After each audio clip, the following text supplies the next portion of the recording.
हर शादी जो देखने में कंप्लीट लगती है, जरूरी नहीं है कि लॉ के लिए वो शादी वैलिड हो। हिंदू मैरिज एक्ट के अंडर कुछ शादियां ऐसी होती हैं जो लॉ के नजर में कभी एग्जिस्ट ही नहीं करती हैं, और कुछ शादियां ऐसी होती हैं जो तब तक वैलिड रहती हैं जब तक कोर्ट उन शादियों को एनल ना कर दे। इसी लीगल डिफरेंस को हम कहते हैं वॉइड और वॉइडेबल मैरिज। हेलो एंड नमस्कार, मेरा नाम समृद्धि मिश्रा है। मैं आप सभी का स्वागत करती हूँ हमारे platform Legal Saroma the aromatic world of law में। तो पिछली वीडियो में हम लोगों ने डिटेल में डिस्कस किया था वैलिड हिंदू मैरिज, उसके क्या कंडीशंस हैं, कौन कौन से सेरेमनीज मैंडेटरी हैं जो हिंदू मैरिज एक्ट 1955 में दी गई हैं, उन सब पे हमने बहुत अच्छे से चर्चा किया था। तो अगर आपने वो वीडियो नहीं देखा है तो डिस्क्रिप्शन बॉक्स में लिंक मिल जाएगा, प्लेलिस्ट पे मिल जाएगा और आई बटन पे भी मिल जाएगा। तो सवाल ये उठता है कि अगर उन कंडीशंस को हम फॉलो नहीं करते हैं जो सेक्शन नंबर 5 में दिए गए हैं, तो हमारी शादी का लीगल स्टेटस क्या होगा। अब इस सवाल का जवाब भी हमारा एक्ट ही देता है सेक्शन नंबर 11 और 12 के तहत। तो सेक्शन नंबर 11 और 12 रेस्पेक्टिवली डील करता है वॉइड और वॉइडेबल मैरिज के साथ। तो इस वीडियो में हम इसी चीज को बहुत ही अच्छे से डिटेल में डिस्कस करेंगे। तो चलिए इस चर्चा को शुरू करते हैं। देखिए, वॉइडेबल मैरिज को कोर्ट के डिक्री से एनल किया जाता है, और वहीं पे वॉइड मैरिज को टर्मिनेट करने के लिए किसी फॉर्मल डिक्री की जरूरत नहीं होती है, क्योंकि लॉ के लिए वो शादी कभी एग्जिस्ट की ही नहीं। तो जो एग्जिस्ट नहीं कर रही है उसके लिए हम डिक्री क्यों लेंगे। अब ये कैसी शादी है, इस पर चर्चा कर लेते हैं। इसके ग्राउंड्स क्या हैं ये देखेंगे। तो देखो, वॉइड मैरिज वो मैरिज होती है जो हिंदू पर्सनल लॉ के अगेंस्ट होने की वजह से ऑटोमेटिकली वॉइड हो जाती है। मतलब जो कंडीशंस आपको दिए गए हैं सेक्शन नंबर 5 में, अगर आप उन कंडीशंस को वायलेट कर रहे हैं तो ऑटोमेटिकली आपकी शादी वॉइड हो जाती है। इसका मतलब ये है कि जैसे ही आपने लॉ का वायलेशन किया, वैसे ही आपकी शादी खुद ब खुद एनल हो जाती है। सेक्शन 11 बात करता है वॉइड मैरिजेस के बारे में। सेक्शन 11 कहता भी है कि हिंदू मैरिज एक्ट 1955 बनने के बाद जिनकी भी शादी होती है, वो लोग सेक्शन नंबर 5 के जो इसेंशियल कंडीशंस हैं, अगर उनको वॉयलेट करते हैं तो वो मैरिज शुरू से ही नल और वॉइड हो जाएगी। यहाँ एक चीज बहुत ध्यान से समझनी होगी कि ऑल्दो जो वॉइड मैरिजेस होते हैं ना, वो ऑटोमेटिकली इनवैलिड हो जाते हैं, शुरू से ही शून्य है। फिर भी जो एग्रीव्ड पार्टी है वो कोर्ट से डिक्री ऑफ नलिटी ले सकती है। ये डिक्री ऑफ नलिटी सिर्फ डिक्लेरेशन के लिए होती है कि आपकी शादी नल एंड वॉइड है। ये डिक्री डिक्लेरेशन के लिए होती है, टर्मिनेशन के लिए नहीं होती है। तो वो कौन से ग्राउंड्स हैं जिनके वजह से शादी नल एंड वॉइड होगी, ये भी देख लेते हैं। तो सेक्शन 11 में बताया गया है कि सेक्शन नंबर 5 की क्लॉज नंबर 1, 4 और 5 के बारे में बात हो रही है कि अगर आपने इन क्लॉजेस को वायलेट कर दिया तो मैरिज वॉइड हो जाती है। इनको ब्रीफली समझने की कोशिश करते हैं। तो क्लॉज नंबर 1 में बाइगेमी की बात होती है। सेक्शन नंबर 5 कहता है कि मैरिज के टाइम किसी भी पार्टी का स्पाउस लिविंग नहीं होना चाहिए। मतलब मिस्टर ए की शादी बी से हो रखी है, अब मिस्टर ए का मन किया कि मैं सी से भी शादी कर लूं, तो जब तक बी जीवित हैं तब तक मिस्टर ए सी से शादी नहीं कर सकते हैं।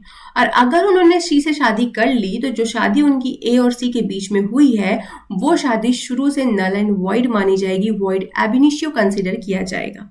मतलब बस इतना सा है कि अगर पहला स्पाउस जिंदा है तो आप बिना डिवोर्स के सेकंड मैरिज नहीं कर सकते हैं, और अगर आपने सेकंड मैरिज की तो वो second marriage void ab initio होगा, और उसके साथ क्रिमिनल लाइबिलिटी भी आएगी सेक्शन नंबर 82 भारतीय न्याय संहिता के सहित।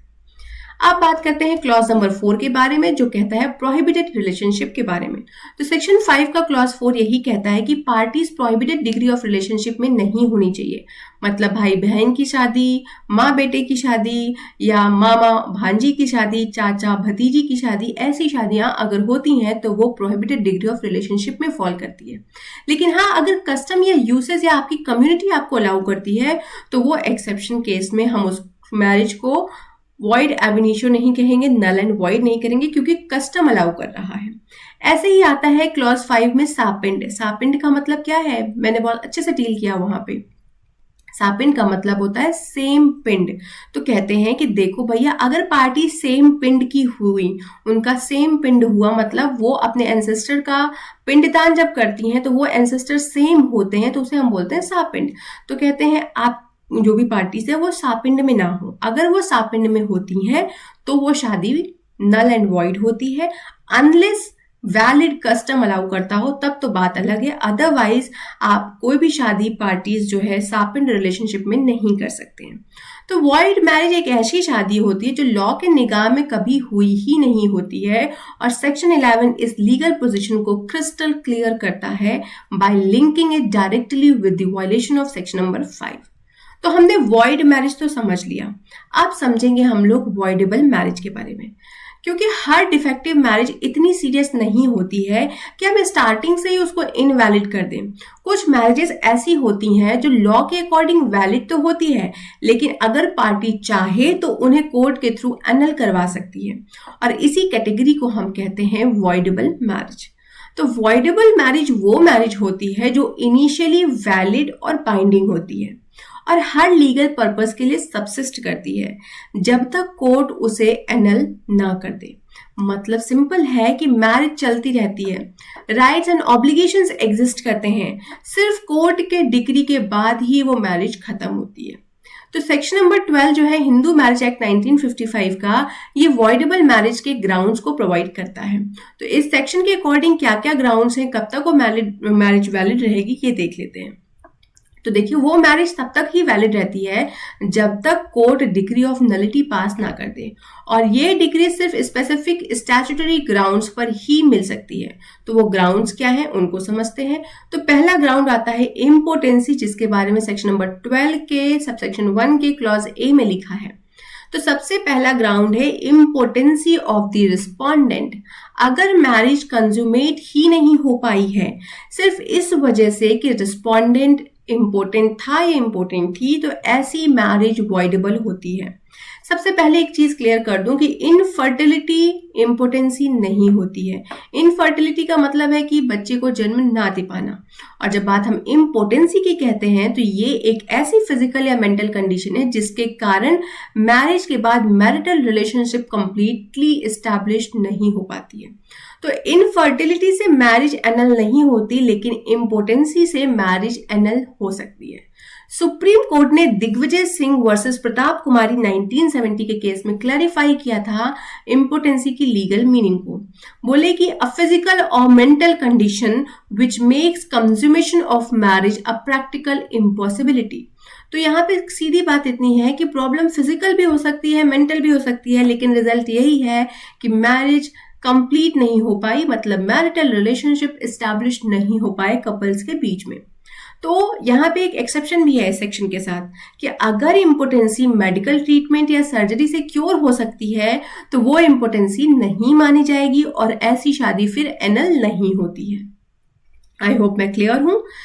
फिर सेकेंड ग्राउंड आता है अनसाउंडनेस ऑफ मैरिज माइंड।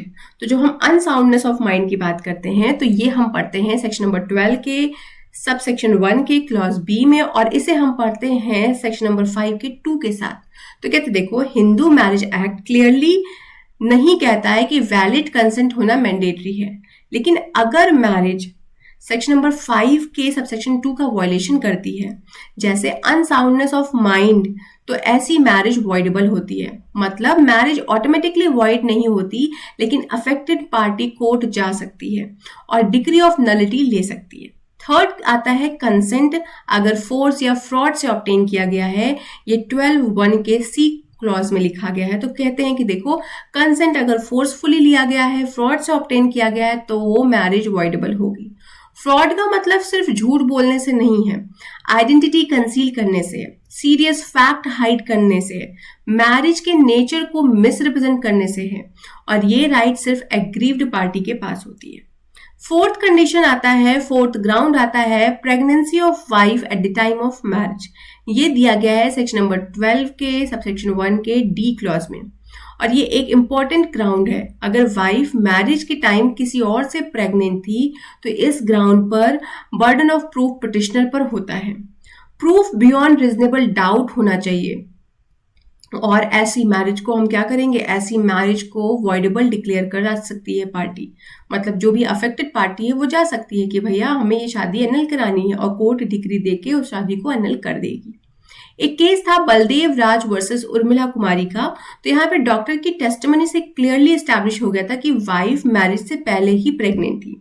तो कोर्ट ने मेडिकल एविडेंस को एक्सेप्ट कर लिया और मैरिज को एनल कर दिया। तो शॉर्ट में हम इतना कह सकते हैं कि वॉइडेबल मैरिज एक ऐसी मैरिज होती है जो लॉ के अकॉर्डिंग वैलिड होती है, लेकिन कुछ स्पेसिफिक स्टैट्यूटरी डिफेक्ट्स की वजह से कोर्ट के डिक्री के थ्रू उन शादियों को हम नल कर सकते हैं। और यही सब ग्राउंड्स एग्जॉस्टिवली हमारा section number 12 of Hindu marriage act provide करता है। आई होप मैंने जो भी आपको बताया वो सारी बातें आपको क्लियर हैं। अभी तक हमने क्लियरली समझ लिया कि वॉइड और वॉइडेबल मैरिज क्या होती है, दोनों में बेसिक लीगल डिफरेंसेस क्या हैं। और यहाँ एक नेचुरल और इम्पोर्टेंट क्वेश्चन उठता है कि जब मैरिज वॉइड या वॉइडेबल हो तो कोर्ट उस मैरिज के बारे में ऑफिशियली क्या डिक्लेयर करती है। इसका आंसर है nullity of marriage. Nullity of marriage क्या है ये भी समझ लेते हैं। तो देखिए, नलिटी ऑफ मैरिज का मतलब होता है कोर्ट का ये डिक्लेयर करना कि जो मैरिज दिखने में हमें सही लग रही है, कंप्लीट लग रही है, वो लॉ के हिसाब से नल एंड वॉइड है और पार्टीज के बीच में कोई वैलिड मैरिज एग्जिस्ट ही नहीं करता है। तो सिंपल शब्दों में कोर्ट ये मानता है कि लीगली शादी हुई ही नहीं है। अगर हम नलिटी ऑफ मैरिज के बारे में बात करें तो ये एक जुडिशियल डिक्लेरेशन होता है। इसका डायरेक्ट कनेक्शन होता है मैरिज की वैलिडिटी से और ये according to Hindu personal law होता है। जब कोर्ट नलिटी डिक्लेयर करता है तो इसका मतलब ये होता है कि वैलिड मैरिज परफॉर्म ही नहीं हुई, मैरिज लॉ की नजर में कभी एग्जिस्ट ही नहीं करती थी।